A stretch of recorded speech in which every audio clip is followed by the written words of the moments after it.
Hello guys, in this video I will show how to add RFID card to Apple Wallet.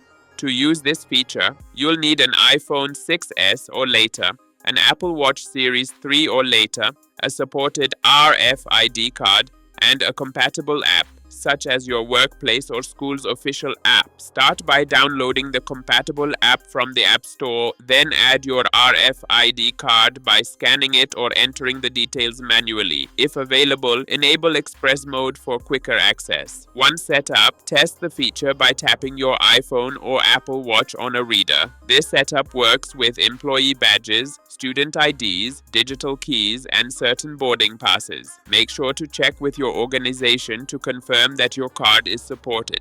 Don't forget to like this video, subscribe to our channel, and share it with friends for more useful mobile and tech tips.